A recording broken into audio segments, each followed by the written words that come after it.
এক আল্লাহর বান্দা বড় গরিব মানুষ, অসহায় মানুষের কাজ করে দিন আনে দিন খায়। কাজ করলে ঘরের চুলায় আগুন জ্বলে, কাজ না করলে ঘরের চুলায় আগুন জ্বলে না। ওই আল্লাহর বান্দা প্রতিদিন কাজ করে সন্ধ্যাবেলা টাকা নিয়ে বাজারে যায়, কিছু বাজার করে ঘরে আসে, কোন রকম সংসার চালায়। আজ বাজারে গিয়ে একটা আওয়াজ শুনি, আমার আল্লাহর কালাম পাওয়া যায়, আল্লাহর কোরআন পাওয়া যায়। এটা যদি ঘরে রাইখা দেও, ঘরের মধ্যে অনেক বরকত হবে। জীবনে আল্লাহর কোরআন দেখে নাই, পড়ে নাই, কই পাওয়া যায় ভাই? আওয়াজ দিল কই? ওই লাইব্রেরির মধ্যে যাও, গেছে। আজ আল্লাহর বান্দা শখ শখ কেটে ঘরে রাখলে বরকত কথা, ঠিক আছে আজকে আর খানা খাবো না, এই আমার একটা কোরআন দাও, কয় টাকা? এত টাকা নাও, আজকের বাজার টাজার নিয়ে এক রাত না খাইলে কি হইব? লাইব্রেরিয়ান ব্যক্তি বলে দিছে, এই আল্লাহর বান্দা ঘরে রাখবা, তবে এটা নিচে রাখবা না, বিনা উজুতে ধরবা না।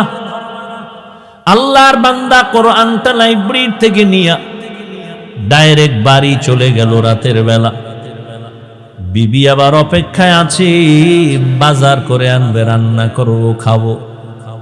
আমি এখন ঘরের দরজায় গিয়ে যদি বলি কিছু আনতে পারি নাই, দেখে যদি তো মেজাজ গরম হবে।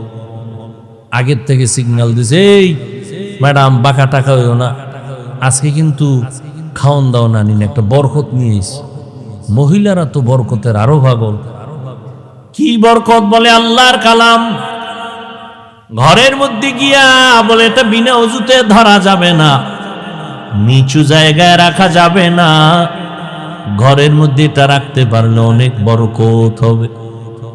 তাই এমন একটা জিনিস যেটা দেখলে সওয়াব, পড়লে সওয়াব, ধরলে সওয়াব, জিডার আওয়াজটা কানের মধ্যে লাগলেও সওয়াব, দিলটা শান্ত হয়ে যায়। সারাদিন আবু জাহাল নবীরে গালি দেয়, আর রাতের আধারে গোপনে গিয়া আমার নবীর জবান মুবারকের তেলাওয়াত গোপনে গোপনে শুনে। আল্লাহর কালাম ঘরের মধ্যে নিয়া স্ত্রী বলে, ভালো একটা জিনিস আনছো, তবে অন্তরে ভয়, এটা তো উঁচা জায়গায় রাখতে হবে। আমরা তো বড় গরিব মানুষ, উঁচা জায়গাও নাই, ছোট একটা ঝুপড়ি ঘর, এখানে এই জিনিসটা রাখার মতো কায়দাই নেই। বিবি দিনদার স্বামীরে পরামর্শ দেয়, পেরেশানি দূর করে দেয়। আর আমগো আম্মা জানেরা পেরেশানি খেলি বাড়ায়, হুদা জায়গায় একটা টেলিফোন করে একটা পেরেশানি দিয়ে রাখে। আল্লাহর বান্দি বলে, দরকার নাই, বেয়াদবির থেকে বেঁচে থাকি, কাল সকাল বেলা না হয়, এখন পারলে ফিরাইয়া দাও, এখন পারবো না, কালকে দিতে হবে। কয় এটা ফেরত দিয়ে সঙ্গ করে রাখা যাবে না, রাখার জায়গা নেই, তাই হুদা এটা নিয়ে একটা বড় তলে ভরুম, এটা দিও। আচ্ছা ঠিক আছে, কালকে দিব, আজকে কি করা যায়? আজ রাতটা তো অন্তত রাখতে হবে। কেমনে রাখবো? কোরআন এটা উঁচু জায়গায় রাখতে হবে, রাখার জায়গা নাই, কি করা যায়? আল্লাহর বান্দি, ঈমানওয়ালা বান্দি, দ্বীনের মুহাব্বতওয়ালা বান্দি ডাক দিয়া কয়, স্বামী